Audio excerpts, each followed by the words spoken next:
sebuah pidato di bulan Ramadan oleh BEM Taifa Pamekasan. Agar senantiasa dalam keselamatan, jawablah salam dengan bersamaan. Assalamualaikum warahmatullahi wabarakatuh. Alhamdulillah, alhamdulillahilladzi anzala ala abdihil kitab wa lam yaj'al lahu iwaja qayyima liyunzira ba'san syadidan min ladunhu wa yubashshiral mu'minin. Wassalatu wassalamu ala asyrafil anbiya'i wal mursalin sayyidina Muhammadin wa ala alihi wa sahbihi ajma'in, amma ba'du. Dewan Hakim yang arif dan bijaksana, hadirin yang senantiasa dirahmati oleh Allah Subhanahu wa ta'ala. Pertama dan yang paling utama, marilah sejenak saja kita luangkan waktu untuk pergi ke masjid atau musola terdekat dengan rumah kita. Lantas kita kerjakan sholat tarawih secara bersama-sama. Maka dari itu akan terlihat, akan terasa betapa besar karunia yang telah diberikan oleh Allah Subhanahu wa ta'ala kepada kita semua. Karena apa? Kapan lagi kita bisa melaksanakan sholat berpuluh-puluh rakaat kecuali di bulan Ramadan ini? Kedua kalinya, selawat bermahkotakan salam tetap tercurahkan keharibaan junjungan kita, sang pahlawan yang tak pernah makan bakwan, sang proklamator yang tak pernah naik motor, yang berproklamasi tanpa memakai dasi. Siapa lagi kalau bukan junjungan kita, Nabi yang juga diturunkan Al-Quran padanya di bulan Ramadan ini. Hadirin ma'asyiral muslimin rahimakumullah. Syekh Aslam ketika beliau melewati bulan Ramadan ini, beliau mengatakan, jika Allah tidak mencintaimu, maka Dia tidak akan pernah membiarkanmu untuk melaksanakan puasa di siang hari Ramadan dan menjalankan ibadah di malam harinya. Dia memberimu karunia ini karena apa? Karena Dia ingin memaafkanmu. Nah, lantas begitu beruntungnya kita dapat beribadah dan memohon ampunan di bulan yang penuh berkah ini dan bulan penuh ampunan. Lantas bagaimana dengan aku yang penuh dosa ini, penuh hina, penuh noda, anak belangsak? Kalau udah belangsak ya belangsak aja, nggak usah tebak-tebak.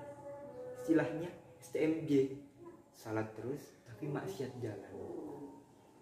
Nah, lantas apakah kita harus merasa putus asa bahwa walaupun dosa kita sebesar kapal pesiar dan kapal induk yang ada di muka bumi ini, maka sesungguhnya ampunan Allah lebih besar dari samudra dan seluruh isinya.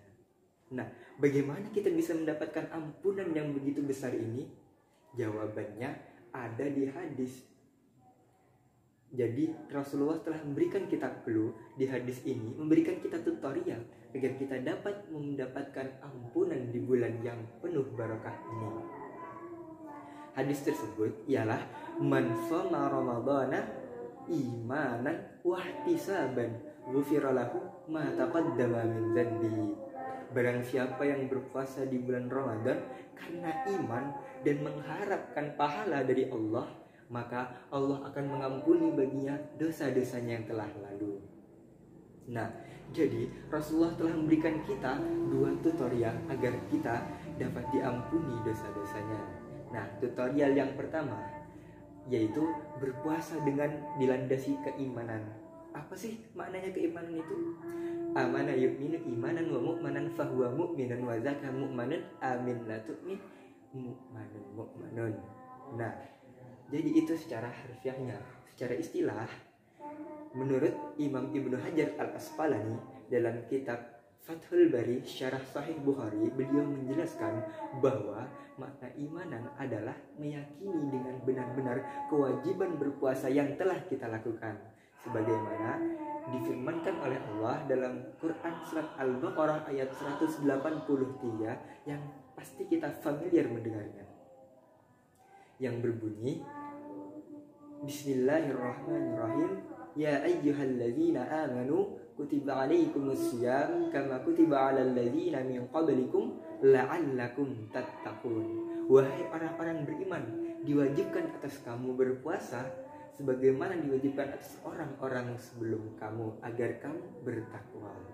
Nah, tutorial yang kedua dari Rasulullah adalah berpuasa dengan ihtisaban. Apa sih makna ihtisaban ini?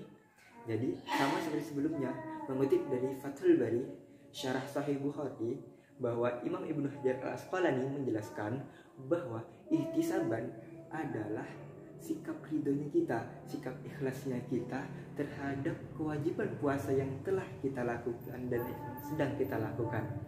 Jadi tidak merongok menunggu waktu buka puasa tiba.